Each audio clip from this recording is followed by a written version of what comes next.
بسم اللہ الرحمن الرحیم۔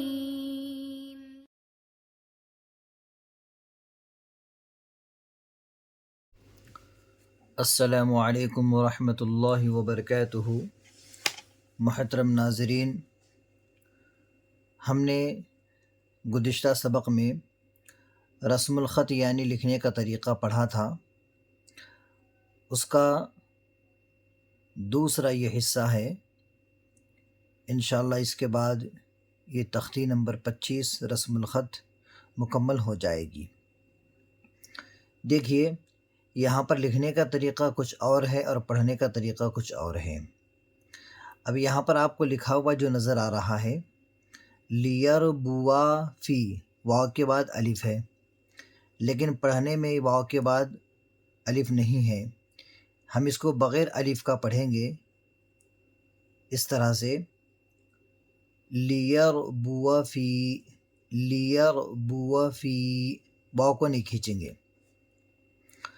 یہاں پر لکھنے کے طریقے میں لا الی الجحیم ہے، لیکن پڑھنے کے طریقے میں لإلی الجحیم، ٹھیک ہے۔ اب یہاں پر لام کے بعد الف تو ہے لکھا ہوا، لیکن یہ پڑھنے میں نہیں آئے گا، اسے بغیر الف کا پڑھیں گے، جیسا کہ لإلی الجحیم، لیبلوا۔ اب یہاں پر واو کے بعد آپ کو الف نظر آ رہا ہے، جو لکھنے میں آ رہا ہے لیکن پڑھنے میں نہیں آئے گا، لیبلوا۔ اب یہاں پر لیبلوا، لیکن یہاں پر لیبلوا۔ اب یہاں پر بھی ویسے ہی ہے، نبلوا، دیکھیے نبلوا، پڑھنے کا طریقہ نبلوا، جلدی پڑھیں گے، بئس الاسم۔ اب یہاں پر آپ دیکھیں گے کہ بئس الاسم میں الف یہاں پر زائد ہے، تو یہ الف کو نہیں پڑھیں گے بلکہ اس طرح سے پڑھیں گے، بئس الاسم، بئس الاسم۔ اب یہاں پر لا انتم اشد، لیکن یہاں پر ہم دیکھیں گے لانتم اشد، یہ پڑھنے کا طریقہ ہے اور یہ لکھنے کا طریقہ ہے۔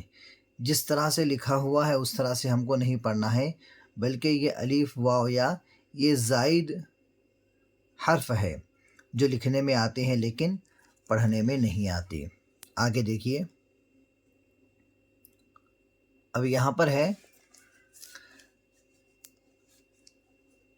سلاسلا۔ اب یہ لام کے بعد الف ہے، لیکن یہاں پر لام کے بعد الف نہیں ہے، اس لیے اس کو کیسا پڑھیں گے؟ سلاسلا، جلدی پڑھیں گے، قواریرا۔ اب یہاں پر بھی را کے بعد الف ہے، لیکن یہاں پر نہیں ہے، اس لیے یہ لکھنے کا طریقہ ہے اور یہ پڑھنے کا طریقہ ہے۔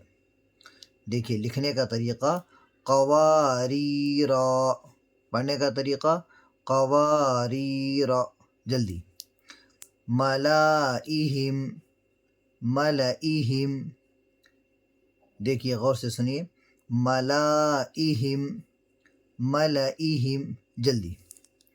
اب یہاں پر یہ سورۃ الکافرون کی آیت ہے، ہم دیکھتے ہیں کہ وَلَا أَنَا عَابِدٌ مَّا عَبَدتُّمْ۔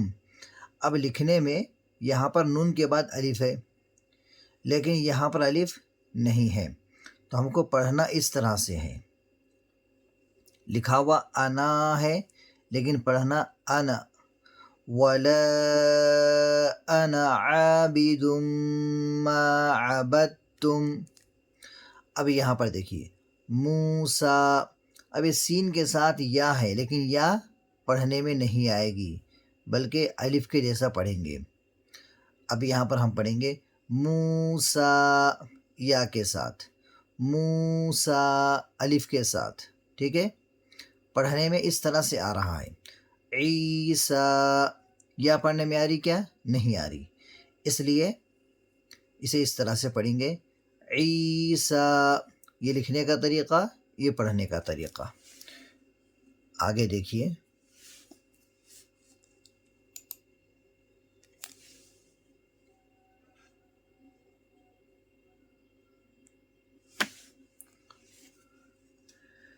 زکاتا، ابھی زکاتا میں واو پڑھنے میں نہیں آ رہا ہے جیسا کہ یہاں لکھا ہوا ہے زکاتا، یہ لکھنے کا طریقہ، یہ پڑھنے کا طریقہ.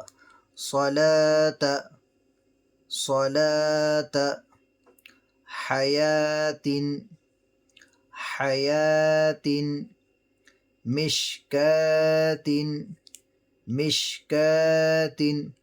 اب یہاں پر آپ دیکھیں گے زکاتا، صلاۃ، حیات، مشکات، یہ چاروں میں واو ہے، لیکن ہم پڑھتے وقت واو کی ادائیگی نہیں کر رہے ہیں، اس لیے اس بات کا پتہ چلا کہ یہ لکھنے میں تو آتا ہے لیکن پڑھنے میں نہیں آتا ہے. دیکھیے یہاں پر کچھ ہدایات ہے کہ لفظ انا پر اگر سانس ٹوٹے تو الف پڑھا جائے گا، لوٹا کر پڑھنے پر وہی انا کی طرح پڑھیں گے. ٹھیک ہے. اور قواریرا میں سورۃ الدہر پہلے والے میں اور لاکنہ میں بھی الف وقف کی حالت میں پڑھا جاتا ہے. اگر ہم انا پر وقف کریں گے تو اس کو انا الف کے ساتھ پڑھیں گے. اگر ملا کر پڑھ رہے ہیں جیسا کہ ولا انا، اب یہ ملا کر پڑھیں گے تو یہ نون کے بعد کا الف نہیں پڑھیں گے. ولا انا عابد ما عبدتم، اس طرح سے. تو الحمدللہ یہ ہماری تختی نمبر 25 مکمل ہوئی ہے. اللہ تعالی ہمیں خوب سمجھنے کی توفیق عطا فرمائے. اللہ حافظ.